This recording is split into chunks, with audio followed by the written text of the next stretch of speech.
Bonjour à tous, c'est Florian de French in DC et nous voici réunis pour une nouvelle vidéo en ce mois d'avril. Nous sommes à quelques jours de Pâques, qui est une fête religieuse, mais qui aussi est une fête dans le reste du pays ou des pays francophones, puisque au-delà de l'aspect religieux, nous avons cette fameuse tradition des chocolats. Donc Pâques est donc initialement la fête de la résurrection de Jésus. Et donc nous avons toute une symbolique autour de la vie, de la fécondité. L'un des premiers symboles est évidemment les œufs de Pâques. Donc, en ce qui concerne les œufs, nous avons pour tradition en France, et plutôt aussi quelque chose d'importé de l'Est de l'Europe, de décorer les œufs de Pâques.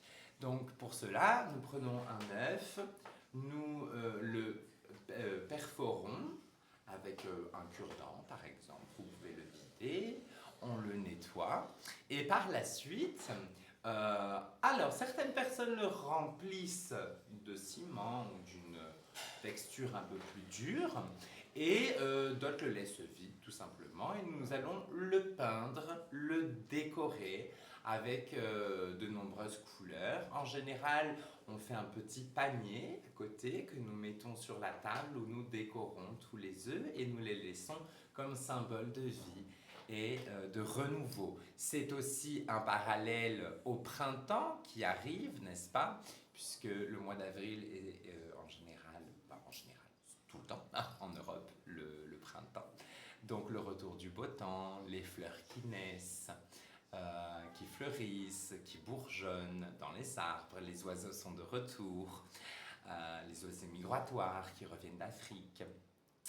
Et nous avons par ailleurs effectivement la culture du chocolat. Le chocolat nous vient d'avant, pourquoi? Parce que cette idée de l'œuf, il était gardé, initialement interdit par l'Église pendant le carême comme signe d'austérité, représentant les 40 jours de Jésus dans le désert, mais par la suite, l'idée de le décorer. On gardait des œufs, on ne savait qu'en faire, alors on les décorait, on les remplissait de chocolat.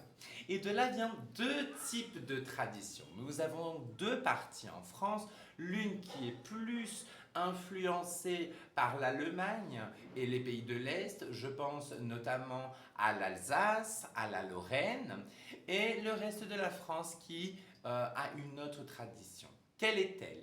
Qui apporte le chocolat de Pâques pour les enfants? Eh bien, donc, dans ces régions de l'Est, il s'agit du lapin. Le lapin, par expression, que je ne citerai ici, car un peu vulgaire, mais symbole de fécondité. Le lapin se reproduit avec facilité. Il est aussi symbole de gentillesse, etc. Donc c'est le lapin qui apporte les chocolats aux enfants. Dans ma région, à Bordeaux, ce sont les cloches. Nous attendons les 12 coups de midi, car pendant la semaine sainte, les cloches des églises ne sonnent pas. Elles ressonnent à partir de la messe de résurrection. Et cela veut dire un retour à la vie, etc. Mais pourquoi elles ne sonnent pas? La légende dit que pendant ce temps où les cloches ne sonnent pas, elles s'en vont à Rome, au Vatican. Elles reviennent par la suite le dimanche de Pâques, et donc ce sont elles, on les représente avec des ailes, elles volent, et ce sont elles qui laissent les œufs dans les jardins. Donc en général, et moi dans mon enfance c'était comme cela aussi, on met les enfants à midi moins 10 dans les chambres, et on attend les coups de cloche. Quand les coups de cloche sonnent, on dit les cloches sont arrivées. Et c'est là que les enfants vont chercher les œufs de Pâques dans le jardin. On retrouvera évidemment des représentations du lapin et des cloches en chocolat, ce qui fait tout à fait le délice et le plaisir de toutes les familles partout dans l'Hexagone et sur le territoire français. Donc voici pour la petite anecdote de ce mois. Je vous souhaite à tous d'excellentes et très joyeuses Pâques et je vous dis à bientôt. Au revoir.